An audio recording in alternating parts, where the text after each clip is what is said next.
तो दोस्तों स्वागत है आपका फिर से हमारे एक और एक्सप्लेनेशन वीडियो में। तो आज हम बात करेंगे जुजुत्सु काइसन सीजन 2 के एपिसोड 2 के बारे में।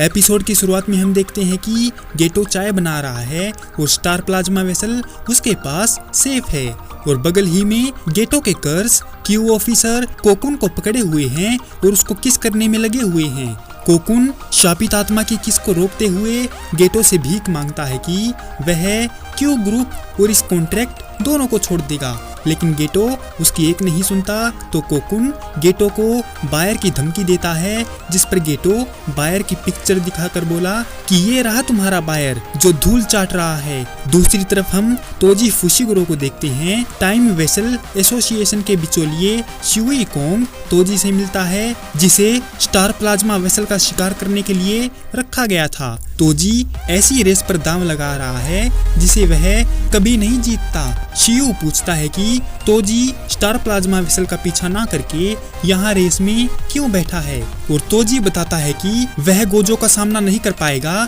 टीवीए की एडवांस पेमेंट को रेस में लगाकर गोजो को थका रहा है। उस रेस को तोजी हार जाता है तो ब्रोकर बोला कि तुम्हारी किस्मत में आसानी से पैसा कमाना नहीं लिखा है। तभी वो मेगुमी के बारे में पूछता है, हालांकि तोजी को याद नहीं आ रहा है कि ये मेगुमी कौन है।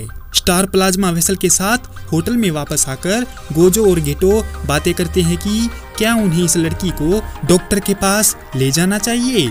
वो दोनों चाहते हैं कि वे शोको की तरह रिवर्स कर्स टेक्निक का इस्तेमाल कर सकें, लेकिन शोको हमेशा से ही उन्हें सिखाने में नाकाम रही है कि आरसीटी कैसे काम करती है। स्टार प्लाज्मा वेसल रिको अमानाई जाग जाती है और गोजो को बढ़िया वाला थप्पड़ मारती है और उन दोनों को धमकाती है, क्योंकि उसे लगता है कि ये लोग किडनैपर हैं। तभी उसकी देखभाल करने वाली मिसाटो कुरोई कमरे में आ जाती है और रिको को बताती है कि ये लड़के किडनैपर नहीं हैं, ये हमारे साथ ही हैं। कुरोई गेटो की एक शापित आत्मा पर आई थी, जिसे देखकर रिको हैरान रह जाती है। तो गेटो उसके बारे में जानकारी देता है।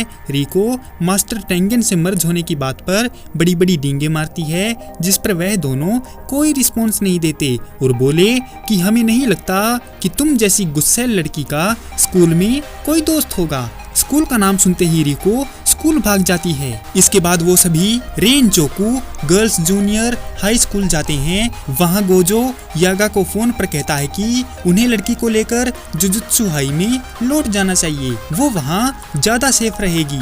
लेकिन मासामिची गोजो को समझाता है कि रिको की सभी ख्वाहिशों को पूरा करना उनके मिशन का एक हिस्सा है और टेंगन सर भी यही चाहते हैं। इसके बाद मिसाटो ने कहा कि रिको का कोई परिवार नहीं है, उसने कम उम्र में ही अपने परिवार को एक एक्सीडेंट में खो दिया था। गोजो गेटो से उसकी शापित आत्माओं के बारे में पूछता है तो गेटो बोला कि उनमें से 2 को बाहर निकाल दिया गया है। इस बीच तोजी एक रेस्टोरेंट में खाना खाता है और टीवी पर रेस देखता है। उसने टाइम वेसल एसोसिएशन से मिले एडवांस का इस्तेमाल करके रिको पर 3 करोड़ का इनाम रख दिया, जिससे कई सारे कर्स यूजर उसके पीछे पड़ जाते हैं। गेटो कर्स यूजर से भिड़ने जाता है, जबकि गोजो और मिसाटो रिको को स्कूल से बाहर निकालने के लिए उसे ढूंढते हैं। शियू ने तोजी को फोन किया जब वह रेस्टोरेंट में था और उसे बताया कि लड़की अभी जुजुत्सु हाई में नहीं है।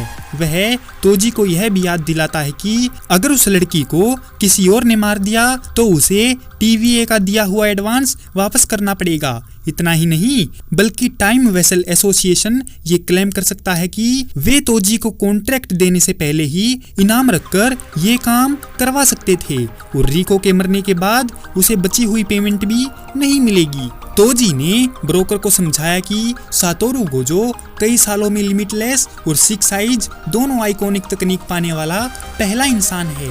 उसे विश्वास है कि गोजो के प्रोटेक्शन में कोई भी कर्स यूजर उस लड़की तक नहीं पहुंच पाएगा और वह ब्रोकर को इनाम की वैलिडिटी अगले 47 घंटों की बताता है।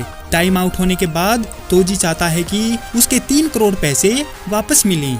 इस पर ब्रोकर भड़कता है तो तोजी कॉल काट देता है।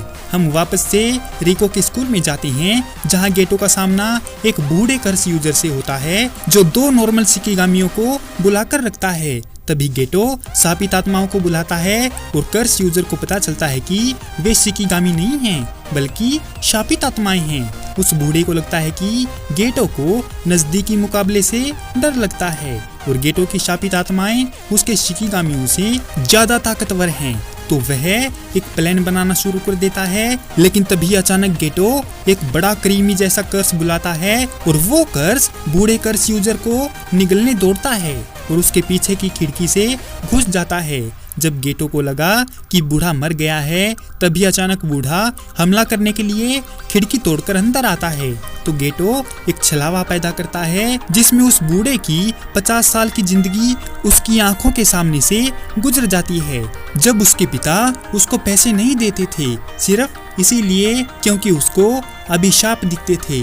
उस टाइम बूढ़े के पास एक कुत्ता बिना डरे उसके पास आता है जिससे बूढ़ा बहुत प्यार करता है। सपनों की दुनिया से बाहर गेटो उसे बेहतरीन कॉम्बैट फाइट में हरा देता है और पूछता है कि क्या वह क्यू ग्रुप या टाइम वेसल एसोसिएशन के साथ है। और वहीं साटोरू गोजो भागता हुआ रिको की म्यूजिक क्लास में जाता है जहां वो टीचर और सभी लड़कियों का ध्यान अपनी ओर खींच लेता है।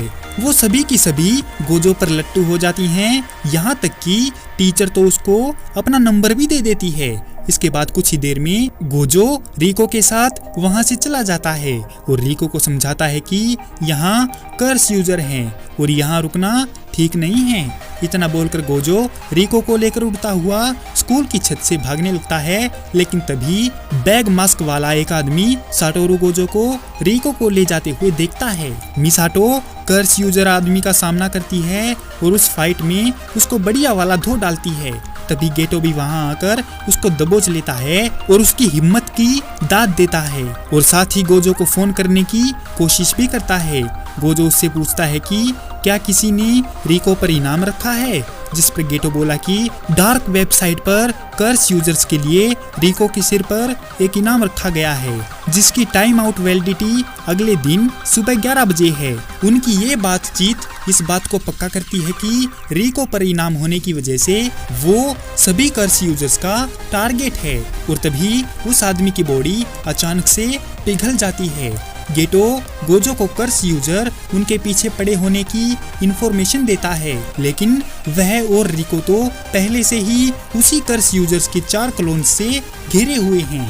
गोजो उनको जॉब बदलने के लिए कहता है, लेकिन वो मना कर देता है। वह 5वां क्लोन बनाता है, लेकिन गोजो अपनी शापित तकनीक ब्लू का इस्तेमाल करके उसे दूसरे क्लोन से टकरा देता है। साटोरू गोजो उन्हीं की तकनीक उन्हीं को बताते हुए बोला कि तुम्हारे पास क्लोनिंग तकनीक है जिससे तुम 5 क्लोन बना सकते हो और उन क्लोन्स में से ये तुम तय करते हो कि असली कौन सा होगा। ऐसा इसीलिए क्योंकि जानलेवा सिचुएशन में वो खुद को उनके साथ चेंज करके बच जाएं। कर्स यूजर हैरान होकर पूछता है कि उसको उनकी तकनीक के बारे में कैसे पता चला, जिस पर गोजो जवाब देता है कि उसकी आंखें बहुत तेज हैं। गोजो अपनी खुद की तकनीक का खुलासा करते हुए आगे बताता है कि उसके पास जो भी चीज आएगी वो बहुत ही धीमी होती जाएगी और जब वह अपनी लिमिटलेस को बढ़ाता है तो एक ब्लैक होल जैसी चीज बनकर सब कुछ अपने अंदर खींचने लगती है और ऐसा करने पर गोजो बहुत ज्यादा थक जाता है। इतना सुनकर वो बदमाश वहाँ से भागने लगता है तो गोजो बिल्डिंग के शीशे तोड़कर उसको पकड़ लेता है और अपनी शापित तकनीक रेड का इस्तेमाल करने की कोशिश करता है, लेकिन ऐसा करने में वो नाकाम रहता है। तो गोजो बदमाश को बढ़िया वाला घुसन पेलता है। रिको इस पूरे सफर में गोजो के साथ रही थी। उसे अपने सेल फोन पर एक मैसेज मिलता है और रिको यह जानकर चौंक जाती है कि कुरोई मिसाटो का किडनैप कर लिया गया है। तो दोस्तों, कैसी लगी आपको जुजुत्सु काइसन सीजन 2 के एपिसोड 2 की ये एक्सप्लेनेशन वीडियो? अगर आपको यह वीडियो पसंद आई हो तो इस वीडियो को लाइक और हमारे चैनल को सब्सक्राइब जरूर करें। आपका हमारी वीडियो देखने के लिए बहुत बहुत धन्यवाद और शुक्रिया।